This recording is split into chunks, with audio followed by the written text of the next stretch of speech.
counterweight. That's how much weight you need to lift the steel structure in the air. And it's cool because most of the counterweights are hidden in the side of the river with the rest of the bridges, but this one is exposed, so you get to see how it operates. Oh, this must be a child's birthday. They have giraffe and tiger balloons. That's so cute. Happy birthday!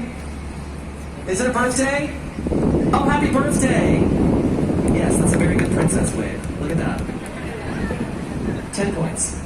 But now I'm going to show you my building on the river. It's right here to the left. The River Cottages, 4 incredibly unique townhomes from 1988, designed by architect Harry Weiss. Now, old Harry, he was obsessed with sailboats, can you tell? It's covered in triangles, like sails, and then you have the round porthole windows. This is a really good example of postmodernism. That's a style you can think of as like the abstract art of architecture, very whimsical, playful, unique. Now, the 4 of these buildings sold for between $250,000 and $300,000 back in 1988 when they first sold.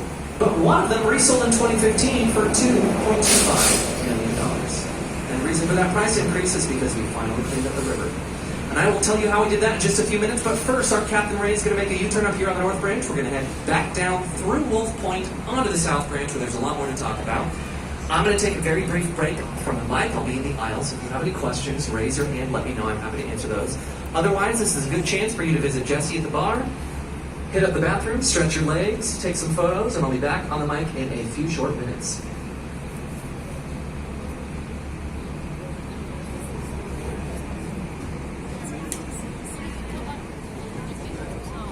To show you how bad things got, in the 70s there were only 10 species of fish left in the river. Today, there are over 70, so we've come a really long way.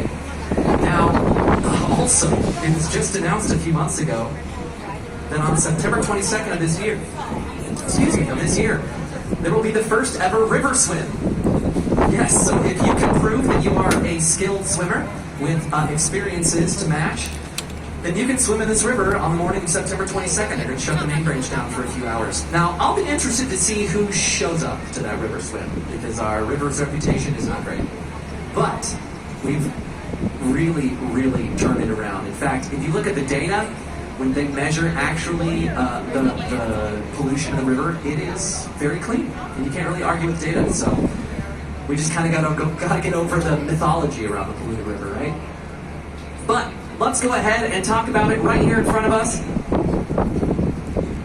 That tall, skinny skyscraper with the very narrow, Y-shaped base. Kind of looks like a tuning fork down there at the bottom. This is 150 North Riverside from 2017, designed by Getch Partners. And with this building, it really is all about that base. So let's talk about it. Yeah, you're getting some really outdated humor on this tour today, folks. To begin, the back 2/3 of the lot that it sits on is occupied by active underground train tracks. And then in the front, by the river, the city has a zoning law. It says all new buildings built next to the river have to be set back at least 30 feet from the river's edge to make room for public access. That leaves this building with a base that's only 39 feet wide. That's about the width of the boat we're on. So, with such a tall, skinny building on a very narrow base, the question becomes, why doesn't it just fall over? Which I think is a very fair question to ask. And the answer is, it sways in the wind. And that's a good thing. Let me tell you why. When wind hits the side of a skyscraper, it puts an incredible amount of stress on the base where it's built down into the ground. So if a building was not able to sway in the wind, that wind could crack or damage the foundation. They're supposed to sway to relieve all that pressure down there. But for obvious reasons, we don't want skyscrapers to sway too much either, because that would be very bad. Plus, the higher up you are in a building that sways, the more you can feel it. It makes some people seasick. So there are a few systems you can install in our modern skyscrapers to reduce that sway. And we will learn about 2 of those systems today.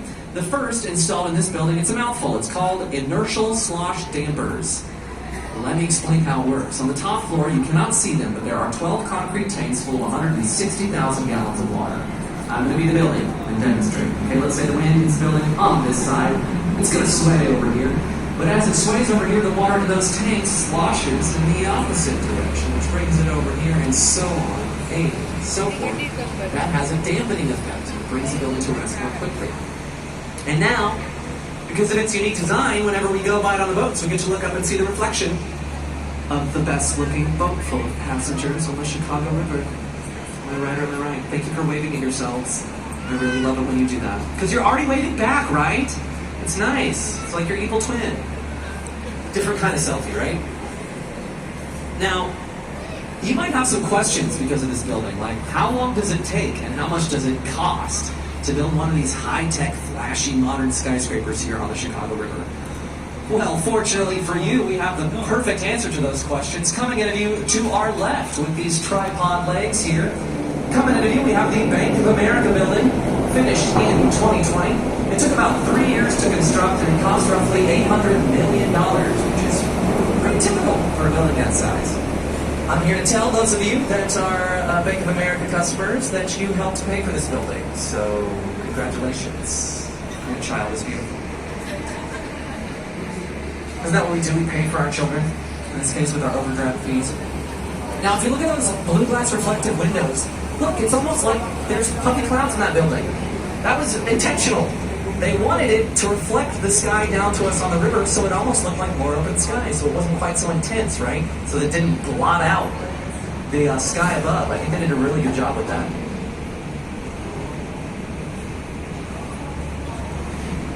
But right now, folks, we are entering a part of the river called Art Deco Alley because we have Art Deco buildings on either side of us. And that means we're going to shift gears into what I call my TED Talk on the evolution of Chicago architecture.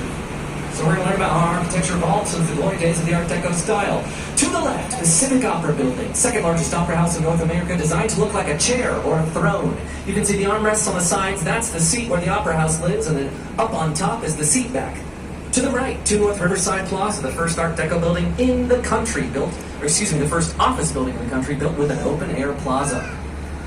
Now, 1929, the Roaring 20s. Woo, we're rich. That October, the stock market crashed. That sent the U.S. into the Great Depression, and that was pretty much the end of this style, Art Deco. And then 10 years later, in the 40s, World War II happened. So, we were busy for a while. Modernism. And that's when the local architect, a man by the name of Ludwig Mies van der Rohe, who's a German transplant, that's when he introduced us to his style of modernism that we call black box modernism. Style, the international style, because you can see buildings that look like that in many major cities around the world from the 70s. Very similar to their black box cousins, just lighter and brighter. They added some sanded concrete on the outside to brighten it up. But then, the 80s showed up. Some of you on this boat remember how much personality the 80s brought, right? Shoulder pads, perms, glamour shots, neon tracksuits. Raise your hand, ladies, be honest, if you got glamour shots taken in the 80s. Anyone? I knew that you were going to be the one. I don't know how I knew it. I just knew. I could tell. Was your hair gigantic? It was huge, right? Because that's what the 80s was all about. Everything had to be bigger, better, flashier, brighter, more exciting. And 3, the middle of each window sticks out a little bit. That has the effect of making reflections on this building look like reflections on the surface of water. So that is contextualism. Except this time the building is in relationship with the river instead of other buildings, which I think is pretty cool. And since 1996. But in 2016 it was purchased and renovated in what ended up being the single most expensive renovation project in U.S. history. 3 years and $900 million later, it reopened as an office building. And today, it's almost completely full of companies like Walgreens, PepsiCo, Chef Uber, Cisco. So again, we do not tear down our history. We preserve it through our architecture. This was the largest post office on Earth the entire time it was open. It's the reason why Chicago was the mail order catalog capital. And that's where the classic story comes in. Some of you might have heard this story, so we must talk about it. If you guys remember Mrs. O'Leary, I mentioned that it was her barn where the fire started. We actually know for sure that's where it began, but here's the thing. She was an Irish Catholic immigrant. And you gotta understand, for a lot of bad and wrong reasons, there was a lot of animosity towards Irish Catholic immigrants in the city at that time. Chicago was angry for good reason. They were looking for someone to blame, and O'Leary was the obvious target. But they didn't blame her directly, because instead the city chose to blame it on her cow.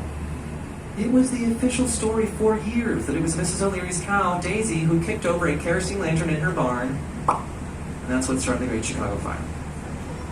Now I'm going to keep it real with you, okay? I always do. I'm originally from a pretty small town in southern Illinois called Lawrenceville. That's part of what we call cattle country here in the U.S., so I've known some cows in my day, okay? A few Irish cows in my day. And I'll be honest, I think the cow was framed. I think it was... Myself, again, my name is Antonio, our Captain Ray, our crew of Cameron, Sam, bartender Jesse. I want to thank you all for being an amazing crowd today. And once more, I would love to welcome you to the city with my favorite story, Chicago. Have a beautiful rest of your weekend, folks. Thank you so much for joining us.